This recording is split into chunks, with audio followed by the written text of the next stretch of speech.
Hi guys, third episode of the season now, and last week we were playing a game from 1991, which was a choice from Colin and Bob, which was The Simpsons, released by Konami. I have definitely played this game in the arcade, but it was a very long time ago, and I was pretty young. I remember the blue cab, and I think I was playing as Marge. Playing this week, and I really enjoyed the game. It was way better than I was expecting. The presentation is excellent, with great colours, and really nice animation.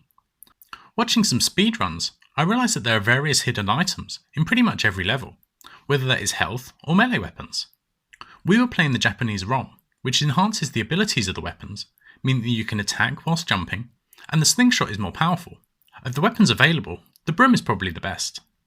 The fourth boss, for example, you can just beat him with the broom as soon as he stands up, and after a few whacks, he's beat. There's also a hidden broom just before the bear boss, which I used to beat that. He's very tough otherwise. I only managed it once, as the bear can deal some big damage, and the subsequent dream level seems very difficult. It does seem that a few people warm to this, so I'm glad it's come up. So I've got another home version for you here, and here we've got the C64 version. So this game received two home versions, both in 1991, the same year the game was released. One on the C64 and the other one was on MS-DOS. So we've got the intro playing here, and generally looks pretty good so far. Some of the colours are slightly out. You see Homer's beard is probably a little bit too dark. I mean, the C64, I'm surprised at this because the C64 is known for doing brown very well, yet it can't do Homer's beard quite in the right shade. But, you know, this intro, pretty detailed, pretty close to the arcade, I would say, so a good start. So if we hit the, this works on joystick, so if we hit the fire button, one thing I would say, you see the nice black screen here, the load times between the screens, like when you start up, we'll get to the character select in a second, they're all pretty long.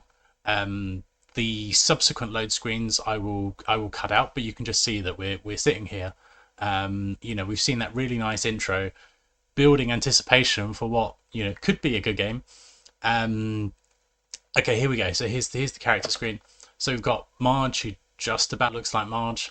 Homer with his very dark brown beard. Bart, that looks like Bart. And Lisa, I think, is the best looking of the characters. So let's go for Lisa. Lisa's generally the character I've been using in the arcade game.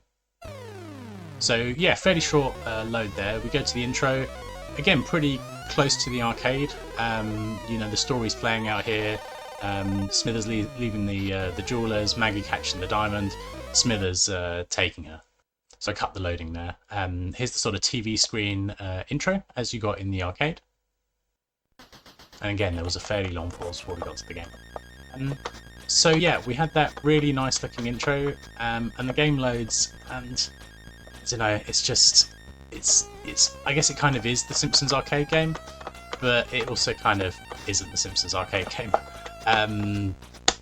And maybe, you know, expecting something that was, you know, as close or looking as good as the arcade does is a bit unfair for the Commodore 64, because actually other 8-bit home systems probably couldn't have even got this close.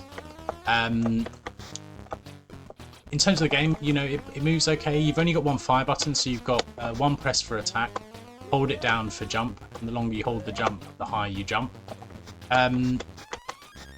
What is kind of lacking, and what in some ways lets the game down, is the fact the enemies don't have their kind of their animations when they get hit. And so in the arcade game, you use that to your advantage. You know, you hit them and then move. Whereas here, you don't necessarily. There's the tiniest of animations, and then they can attack you quite quickly afterwards. I mean, being able to pick up things like the signpost there, that's quite nice. Had been struggling with the jump attack, because in the arcade, I mean, that's kind of in many ways the mainstay of my attacks. I think it's just about the timing, because you've only got one button. You jump, and then you have to press it quite quickly afterwards to do the attack.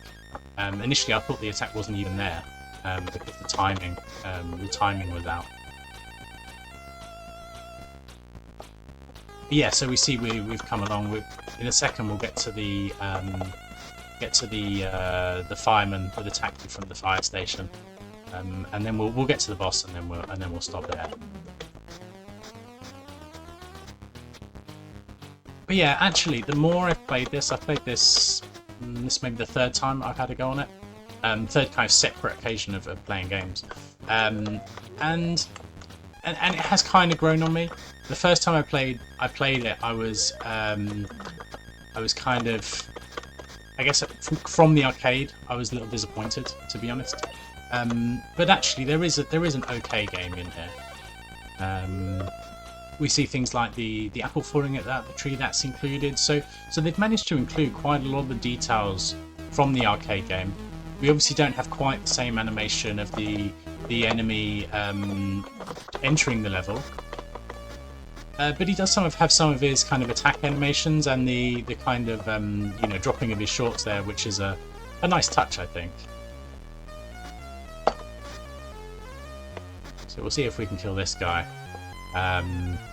Yeah, so we've died again there. You see, and it's got the re-entry animations where you kind of come in as a superhero, which is I think pretty nice as well. So as I say, this game has kind of warmed on me after initial disappointment, I would say. Once in some ways, you have to treat it as a different game. Actually, with the jump attack there, what I was struggling with is that you really can only do the jump attack if you press the fire button quickly after you jump. Whereas in the arcade, at any point during your jump, you can attack, which means you can use it a bit more flexibly. And that's kind of what the game lacks. It lacks the kind of fluidity of the arcade game. Your movement in the arcade game is very, very smooth and quick, and you can really attack enemies, dodge quite effectively. We see we've got the exit animation there as well. So yeah, this is the C64 version of The Simpsons. About as good as you could do, I would say, on the C64. I mean, in many ways, there are probably better games on the C64. So yeah, with that, let's move on to the scores. We've had 18 people play this week, including returns from Blue Yak, and Dan did play but chose not to submit a score. We also didn't hear from Andrew after he couldn't get this one working. Scores were pretty tight in the midfield, especially from 7th to 13th. Bob has taken 10th, Juffer is down in 9th after his second place last week. Colin and KMA are close and just ahead in 7th and 8th. Leagsy and Milthy are also close in 5th and 6th. Taking an excellent 4th is Retro Arcade Challenge, and then our top 3 are all a chunk ahead. Graham takes 3rd with 53,000 points. Mark is 2nd with an excellent 60,000 points. He's definitely a fan of these Konami beat-em-ups. But taking the win, and the only person to get level 6, is me. I'm pleased with this, and I really enjoyed playing this week. Here is the distribution of the scores. It's not a million miles away from a normal distribution, but it's much steeper in the centre, suggesting the scores are likely being limited by something, which is likely getting stuck on one of the levels.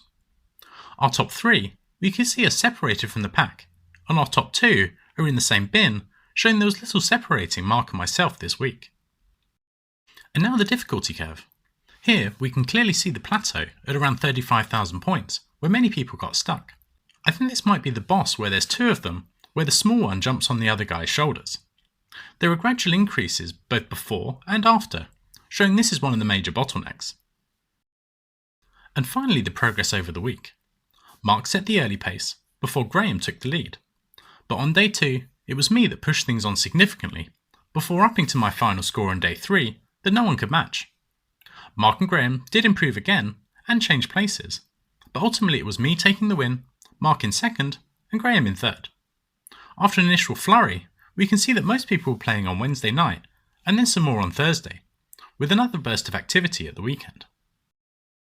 Now that we've completed 2 weeks of games, we can see how the leaderboard is doing. There's quite a bit of movement, as you'd expect early on in the season. The big movers are Colin, up 7 into 12th. Into 9th is Milthy, gaining 6 places, and Mark has gained 5 for 5th. At the top is Graham moving into 3rd after his podium place.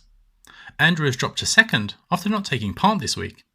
But at the top, after this week's win, is me. I've often led at early stages of the season, but like usual, I doubt it will last. Especially when Andrew wins again next week. So let's see what next week's game is. With 1991 complete, let's move on to 1992. I've had 17 games sent to me, with R-Type Leo being the most popular, with 3 nominations. Dead Connection, Bucky O'Hare, and Pang Poms had 2 votes each. My choice was Golden Axe The Revenge of Death Adder, which gets its probability trebled after my win this week. So let's set the selector going and see what we get. Okay, it's slowing down. Could it be? Oh, it looks like it's just dropped over to Sonic Wings from Juff. So yeah, this is a shmup, as Juff's recommendations usually are. So yeah, I don't know much about this game. I'll go look it up and be back in a sec. So this week's game is Aero Fighters, which was known as Sonic Wings in Japan, which is a vertically oriented, vertically scrolling shmup. This game was developed by Video System, with Shin Nakamura being the lead designer. After this game, Video System planned on developing for the Neo Geo, which Shin Nakamura wasn't happy about, given it had a fixed horizontal screen ratio. He left and formed Psychio, who are well known for their vertical shmups. I'd never played this before firing it up to record the footage here, and it's a fun little shooter. You have the choice between 4 different planes. I'm not sure how they differ yet, and it seems the order of the first few levels isn't set, but it's fairly standard shmup fare, with planes and helicopters coming at you, before a boss at the end. The power-ups are pretty good, and your shots fill the screen before too long. The pickups for the power-ups seem to be intentionally tricky, with them bouncing around the top half of the screen. There wasn't anything that particularly wowed me, but it looks like a good solid game. Regarding versions, we're using the same as Twin Galaxies, which is the USA ROM, aerofgt.zip, and default settings as usual. For next week, please get your 1993 games to me. There are some cool games from that year. The Punisher, NBA Jam, Cadillacs and Dinosaurs, Raiden 2. I don't think it'd be too hard to find something good. So I hope you all enjoy playing Aero Fighters, and I'll be back next week with the scores. See you then.